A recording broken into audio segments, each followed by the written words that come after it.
नमस्कार, विंध्य खबर में आपका स्वागत है। रीवा में प्राइवेट नेशनल अस्पताल द्वारा कैंसर जागरूकता रैली का आयोजन किया गया, जिसका शुभारंभ प्रदेश के उप मुख्यमंत्री राजेंद्र शुक्ल ने कलेक्ट्रेट परिसर से फीता काटकर किया।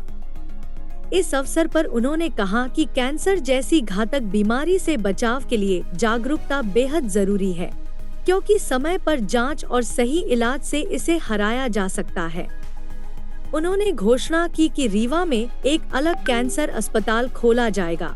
जहां आधुनिक मशीनों से मरीजों का इलाज होगा और उन्हें दूसरे शहरों में भटकना नहीं पड़ेगा।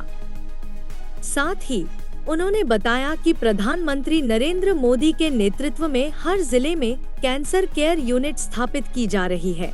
जिससे मरीजों को बेहतर इलाज की सुविधा मिल सकेगी। मुख्यमंत्री मोहन यादव द्वारा रीवा सहित प्रदेश में 5 नए कैंसर अस्पताल खोलने की मंजूरी दी गई है,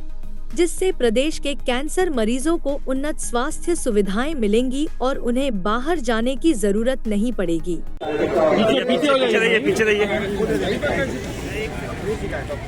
सभी से अनुरोध है कि सकल तरह से इस आयोजन को करवाने के इस कार्यक्रम को आगे बढ़ाने के लिए अनुरोध करते हैं कि इवेंट आयोजित रैली का स्वागत करें और सभी टेक्नोलॉजी का बोले के प्रबंधन से इसका स्वागत करें। कैंसर की जागरूकता के आयोजन रैली में हम सभी सदस्य। सर, आज कैंसर की रैली निकाली जा रही है, क्या मीटिंग है? कैंसर के प्रति जागरूकता और उसका किस प्रकार से इलाज हो सकता है,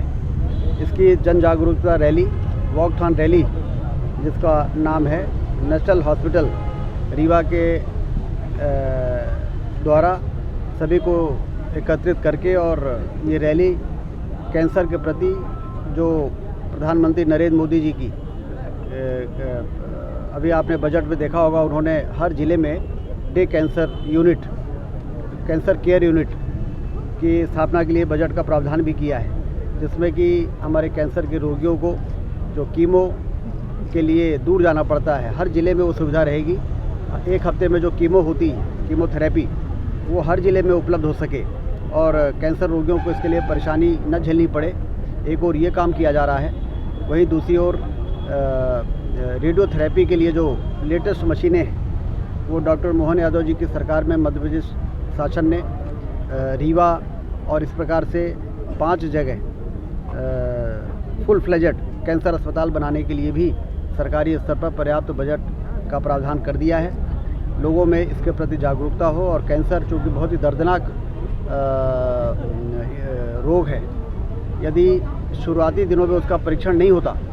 तो फिर वो सेकंड स्टेज में और थर्ड स्टेज में जब पहुंचता है तो जीवन बहुत ही दर्दनाक हो जाता है। इसलिए हमें लोगों को अवेयर करना है, वो अपनी स्क्रीनिंग कराते रहें, और जो भी कैंसर के इलाज की शुरुआत होती है उसी समय वो आवश्यक इलाज प्राप्त कर सकें। इस जन जागरूकता के लिए आज हमारे मध्य प्रदेश शासन के मंत्री गौतम टेटवाल जी भी हमारे साथ यहाँ पर उपस्थित हैं। हमारे विधायक नरेंद्र प्रजापति जी, जिलाध्यक्ष वीरेंद्र गुप्ता जी, सारे लोग यहाँ पर स्वास्थ्य के क्षेत्र में काम करने वाले जो निजी क्षेत्र के लोग हैं, मुझे बड़ी खुशी है कि उनके द्वारा इस प्रकार के वॉकथॉन रैली का आयोजन यहाँ पर किया जा रहा है। एक नारा भी दिया जा रहा है कि मध्य प्रदेश जीतेगा और कैंसर हारेगा। बिल्कुल, कैंसर के प्रति पिछले दिनों कैंसर डे मनाया गया और 4 तारीख को, और उसमें हम लोगों ने जो मरीज हैं जो सेकंड और थर्ड स्टेज में है, उसके लिए एम्स के साथ, एम्स भोपाल के साथ अपने एनएचएम के कार्यकर्ताओं की ट्रेनिंग भी कराई है 2 दिन की, कि यदि कोई मरीज अंतिम स्टेज में है तो अंतिम समय में उनको किस प्रकार से इलाज दें, किस प्रकार से दवाई दें, किस प्रकार से उनका मार्गदर्शन करें कि उनको कम से कम पीड़ा झेलनी पड़े अंतिम स्टेज में। तो कैंसर का पूरी तरीके से उन्मूलन तो तभी संभव है जब व्यक्ति जागरूक होगा, और जब वो कैंसर की शुरुआत होती है उसी समय वो जान जाए कि कैंसर का बीज उसके अंदर आ गया है, और उसका आवश्यक इलाज डॉक्टरों से प्राप्त कर लें। आपने 5 कैंसर अस्पताल की बात की प्रदेश में, किस तरीके के अस्पतालों और कैंसर अस्पताल होंगे, किस तरीके की उन अस्पतालों में सुविधाएं होंगी बन जाने के बाद? उसमें लीनियर एक्सेलेरेटर जो लेटेस्ट आधुनिक मशीन है, जो करीब 15 से 20 करोड़ में आती है, वो लिया जा रहा है। कीमो, वो ब्रेकेथेरेपी, पेट स्कैन, ये 3 ऐसे डायग्नोस्टिक पेट स्कैन से सूक्ष्म कैंसर का बीज यदि आ गया है तो उसको पकड़ा जा सकता है, और फिर ब्रेकेथेरेपी, कीमोथेरेपी और रेडिएशन, ये तीनों का ट्रीटमेंट की मशीनें, और कम से कम 200 बेड का अस्पताल, जिससे कि विंध्य क्षेत्र के लोग, जैसे उदाहरण के लिए उनको भोपाल, नागपुर ना जाना पड़े, सारा इलाज उनका यहाँ हो सके। इसी प्रकार से जबलपुर में, इसी प्रकार से इंदौर में, इसी प्रकार से भोपाल में और ग्वालियर में बंकर्स वगैरह बन के तैयार हो रहे हैं तेज़ी के साथ, और मशीनों के ऑर्डर हो गए हैं, मशीन भी आ जाएगी और लोगों का इलाज ठीक प्रकार से हो सकेगा। जो दिल्ली और बम्बई और नागपुर और भोपाल के जवाहरलाल नेहरू कैंसर अस्पताल में जो प्रकार की सुविधा है, वो अब संभाग स्तरीय इन 5 स्थानों पर रहेगा। कैंसर अवेयरनेस को लेकर आपने एक रैली निकाली, क्या है मकसद? चूँकि हम देखते आ रहे हैं कैंसर एक भयावह बीमारी समय के साथ होती जा रही है। इसमें वर्ल्ड कैंसर डे होता है जो 4 फेब को हर साल मनाया जाता है, और उनकी एक थीम है। इस बार की थीम ये है कि कैंसर का इलाज तो चल ही रहा है, पर उसको सामाजिक, मानसिक और आर्थिक तीनों तरीके से उसको मदद मिल सके,